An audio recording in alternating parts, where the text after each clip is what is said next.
बालक छस् तैँले केही बुझेको छैनस् भन्दा म प्रहरीलाई यो क्वेसन गर्छु कि त्यो बालकलाई म बालक थिएँ भने त्यो 14 वर्षको बालकलाई चाहिँ किन ताकी ताकी टाउकोमा गोली हान्यो?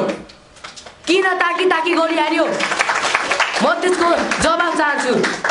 तिमीहरू कुन जातको हो, तिमीहरू कुन धर्म मान्छौ भनेर भन्नुभएर त्यतिसम्म सोच्नु भएको थियो हामीलाई। युनिटी नभई हाम्रो यहाँ देश बन्दैन भनेर भन्दा तैँले बालक छस्, तैँले केही बुझेको छैनस्, तैँले बच्चा छस् भनेर भन्नुभयो। पृथ्वीनारायण शाहले पनि भन्नुभएको थियो 4 जात 36 वर्णको यो साझा भूभाग हो नेपाल। तर उहाँहरूले जातिको भाषाको धर्मको नाममा हामीलाई विविध ढङ्गले छुट्याउन खोज्ने प्रयास गर्नुभएको थियो। हिजो के अस्तिको त्यो 23 र 24 गतेको आन्दोलनमा जेएनजीहरू सबै के राईहरू मात्रै थिए कि सबै मगरहरू मात्रै थिए? सम्पूर्णमा मिलेर हिजो 23 र 24 गतेको दिन आन्दोलन भएको थियो।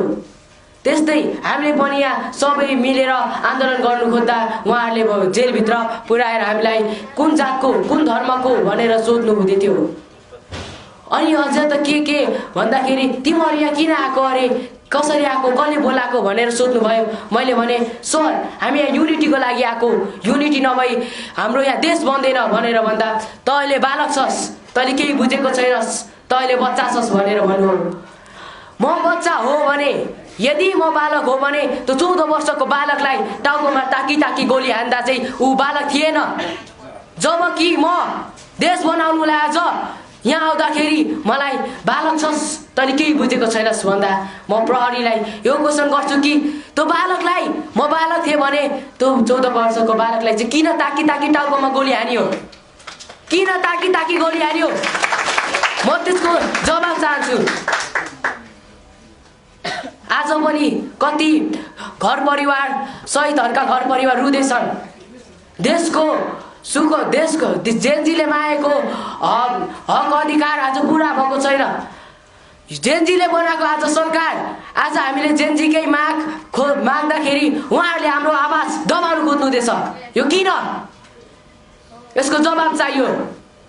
उहाँहरूले हिजो हामीलाई कस्टडीमा थुन्नुभयो किन थाहा छ? किनकि हामीले अनुमति मागेको थिएनौँ अरे। अनुमति माग्नु जाँदाखेरि सरकारलाई हामीले माग गर्दाखेरि उहाँले कानमा तेल हालेर बस्नुभयो, हाम्रो कुरा सुन्नु भएन। त्यही कुरा गर्नु जाँदाखेरि हिजो हामीलाई थुनी जेलमा छिराउनु भयो। त्यो कुन खालको न्याय हो? त्यसको जवाब चाहियो। हामीलाई त्यतिसम्म गरेको त ठिक छ, अझ हामीलाई केसम्म भन्नुहुँदै थियो भने तिमीहरू अहिले नाबालिग छस्, तिमीहरू जस्तै आएर अस्ति नै त्यो तोडफोड गर्यो, अनि त्यो तोडफोड गर्नेमा तिमीहरूको जिम्मा छैन? जेएनजीहरू तिमीहरू जस्तै